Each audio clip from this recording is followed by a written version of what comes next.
Hey, what's going on, everyone? It's your boy, Ernest Dove, New York Mets Dove Report. Let's get serious. Now I'm getting into it. In this show, if you guys stick with me till the end, I'm talking keep or trade. And I'm not just talking about prospects, even though I'm the prospect guy. I want to talk about some of the major league players currently on the active roster and or 40 man who the Mets should consider trading versus keeping. And then I want to get into some of the not only the top 30, top 20, top 10 prospects that I'm actually willing to part with based on certain scenarios, pound for pound, player for player, if you guys will stick with me. Let's start right at the top at the major league level. I've been talking about it, I feel like 5 years, but more like a year and a half, 2 years. Brett Baty, Mark Vientos, Ronnie Mauricio. Same three guys, pretty much play all the same positions. Obviously, more on the second base side for Mauricio as well, and separate from Vientos. We might as well get into it. Between the three, if we can at least move or trade one of them, and I know I've gone back and forth on this myself for years, and I'll explain some of the reasoning. But right now, to be honest, of the three, if Mets had to part with one based on value, everything else around the league, I think it might be time to move Mark Vientos. Even after he absolutely shined in the 2024 playoffs, even though he started getting streaks of being hot again in 2025, it looks like the writing might be on the wall for multiple reasons, maybe more specific at this point, one way or another, to the defense. What are we going to do with the glove? Brett Baty is now showing himself defensively. Brett Baty was pretty much an all-star in the second half. If you put his offensive numbers together, along with his defensive value that he was showing, he's doing really well. He ended well. We can argue all day about the consistency of Brett Baty, who seems like he's been on the Mets now forever. It's put up or shut up time for him as well. I understand, but I think this is it. I think it's time to move on from Mark Vientos. The thing about Ronnie Mauricio, and hopefully I'm not wrong, it sounds like, hopefully, based on the rules, Ronnie Mauricio might be able to be optioned again one more time in 2026. That's pretty much the reason, more than anything, for me keeping him and letting Vientos go. Honestly, if they were both in the same exact situation with no options, I might actually choose Vientos with the power role, the option of being a backup first baseman, DH. But that's where I'm going to go with that. The other one, not really much of a hot take, I don't think anymore, based on the extra sample size of the season, somewhat played, a lot off the bench. Jet Williams versus Luisangel Acuna. Again, these are the guys who play the same three positions, second, short, center field. They both have similar enough speed. You can count on them both to run either way. The hit tools, I mean, here we are. We're talking about more power for Jet. Acuna hasn't been showing the power. He hasn't even been showing the hit tool in his short stints trying to get at bats. In this situation now, with Jet Williams already being at least at the AAA level, being ready to go hopefully next year, not much of a hot take, but I would consider moving on from Acuna now, who, by the way, I still see value in him in 2026 in a bench role if he's kept for sure. But I would choose Jet already going into next year to get that call up at some point, along with a guy like Carson Bench. Those could be two of the hitting guys now, top prospects you can see debut in 2026, maybe together, maybe staggered, may not be the pitching version where you call them both up at the same time out of desperation. That's where I would go with those guys.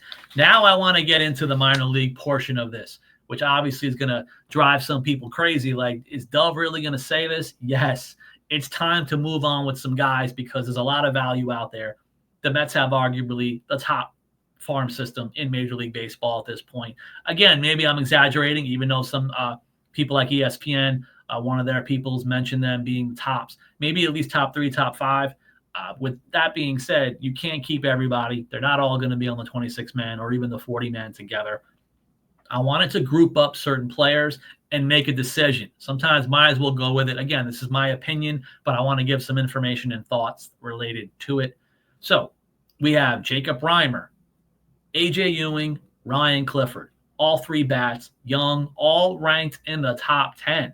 But you know what? I'm willing to part with one of the three. Who is the three?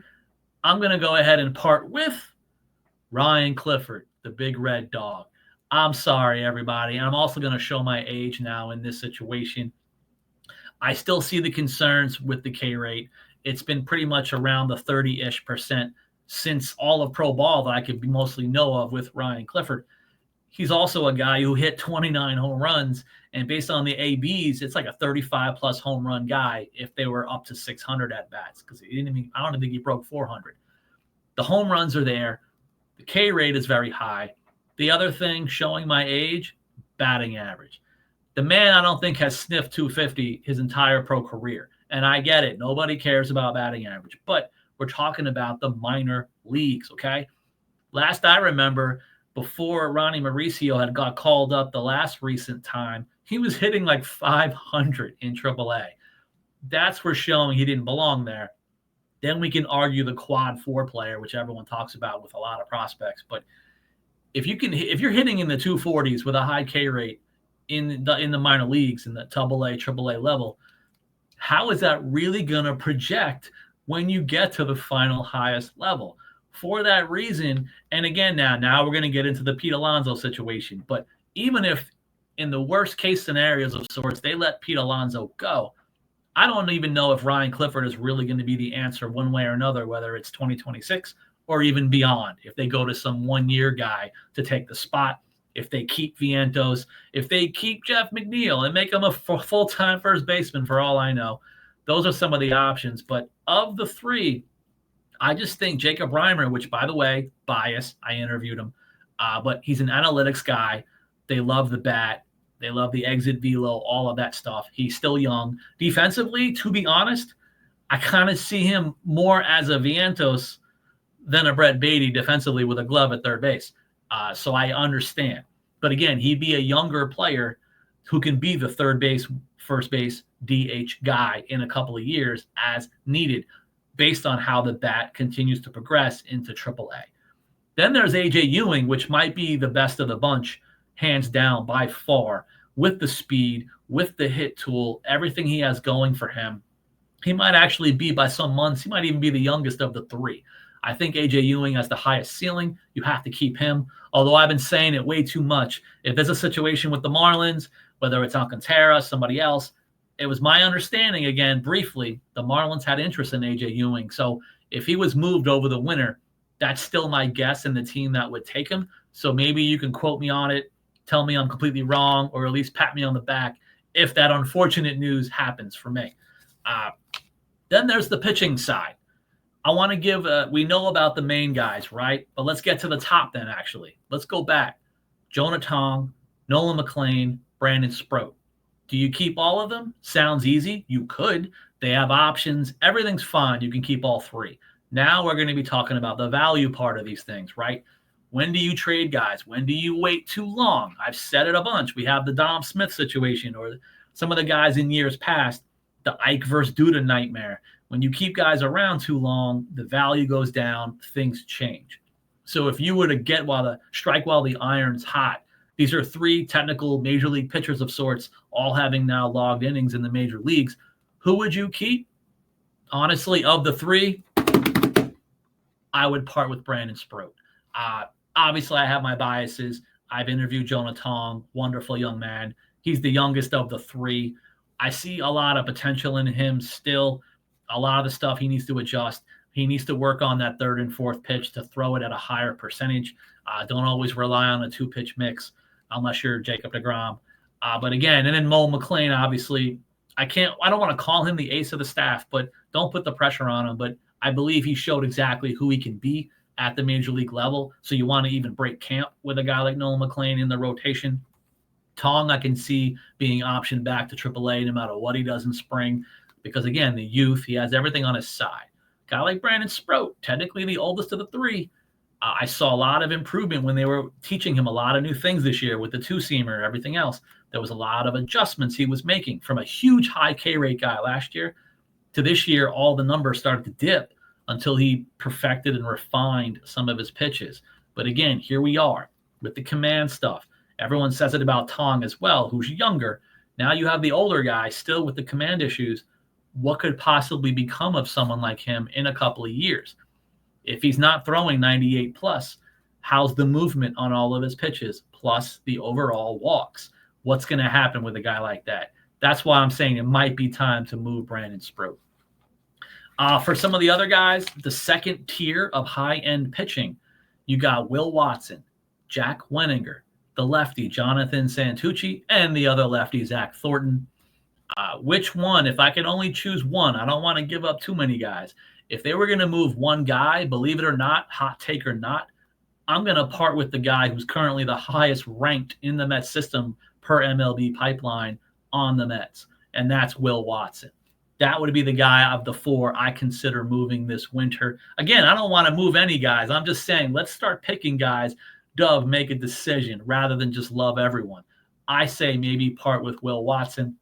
Again, he has some of the most elite stuff in the Mets farm system, by the way. It's all about the walk rate. How many innings is he going to eat? He's been pitching mostly a 4-ish inning guy the entire season. That can obviously change going into next year. He's only about 22 years old, plenty of time. But I just think of the four, he would be the guy to move with the highest value, the highest ranked. That could be something that's consensus among Major League Baseball. If other teams are always ranking everybody's farm systems, maybe they see it that way. Maybe they like him a lot. Maybe they take the shot, depending on what the trade packages would be. Because you have a guy like Jack Wenninger. I see him eating innings, which the Mets badly need. I can see him, when healthy, eating 6-7 innings every fifth day. That's the kind of guy I think he could do really well as the mid back of a rotation kind of guy. He could be one of those guys to replace versions of Tyler McGill and some with definitely guys like Hagenman and Waddell. I think bringing in a guy like Jack Wenninger can do a lot of value. And then the other two, they're left-handed. That's always helpful. Jonathan Santucci, again, he throws 97 plus. I've been saying it. He could be a future David Peterson replacement in and of himself. Then you have Zach Thornton, pretty much the biggest strike thrower in the Mets farm system. He threw over 70 innings before getting hurt. He had like 11 walks in over 70 innings pitched. So even if whatever happens down the line, if he's a bulk guy, bulk reliever, if he's a back-end fifth starter, that could be hugely valuable with his pitch command overall. That's why I got to pick those certain guys. Now, even back to the major leagues, there's some stuff about who to keep, who to tender arbitration to for the money. I know it's Steve Cohen money. Just keep everyone and figure it out in camp. That's always an option. Plus, you have guys that are injured. So, I mean, you want to pay them to rehab. That's good on them. I love seeing guys get paid. They deserve it. They put their arms on the line, literally, for the Mets organization. Some of the arms got blown out this year by being overused, if we can be honest. But I want to at least get in touch with one or two guys. Tyrone Taylor, what do? We love the idea of Tyrone Taylor. We love the defense. We love when he comes up with the big hit, when he's 1 for 4, but the only hit was big. But then other times he goes into these streaks of not hitting at all. Honestly, if it was up to me, you keep Tyrone Taylor for a bench role, not to be a quasi-starter or a majority starter. Unless, let's see what happens with a guy like Carson Bench. How much confidence do they have in him going into 2026? Again, I've told people I don't think Carson Bench breaks camp making the team no matter what he does. Same with Jet Williams. I think if both of them hit 400 in spring, they'd probably still break camp in AAA based on rostering and everything else in advance. But a guy like Tyrone Taylor, I think he should be brought back for sure to be that 25th, 26th man guy. Between him and the backup catcher, those should be kind of stalwarts even going into winter. I hope he gets that shot again. Again, I wouldn't be shocked if he's non-tendered, but just defense alone, that kind of value is going to be a strength for the Mets, supposedly, now if they want to get better defensively. The one move, whether it's a hot take or not, people are up and down on him, hot and cold, but I would go ahead and non-tender Brazoban. No offense to him. He's had some hot streaks with the Mets. I love when he eats innings during what ended up being a lost season. It's great that the rubber arm can go 3+ when they need it to save what amounted to nothing, since the Mets lost anyway at the end. But the thing about Brazoban, yes, he has options. If you keep him, fine. He's going to be 36 years old like soon, like right now, let alone next year. So you're talking about now a 36-year-old reliever, and the relievers are fickle year to year. You never know whether they're going to be hot or not. But I'm going to go with the not part as far as what kind of gamble do you want to take, not only on the player, but on the roster spot itself, 26-man, 40-man. That's why I would move on from him. focus on some of the players I just mentioned. Because, by the way, all of these arms I'm telling you about in the minor leagues, they could all start at least in Syracuse. If anyone gets pushed back to Double-A, it would be more of we're just running out of arms at this point. We don't even have room.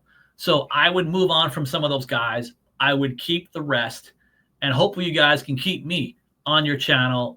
Stick on your notifications. Check me out. I'm going to keep trying to produce as much information as possible. I want to start getting into the Arizona Fall League as small things are happening. Shout out Nick Morabito for doing Nick Morabito things with a infield single and a stolen base. It's kind of what he does. I'll be talking about him soon enough. Where does he even fall into a future Mets rostering of sorts? He could be a non-power version of a Tyrone Taylor, perhaps, or another version of the outfield version of an Acuna, to be a bench player with speed who can play all three outfield positions. Maybe that's what future Morabito can do. We shall see. I'll see you guys next time.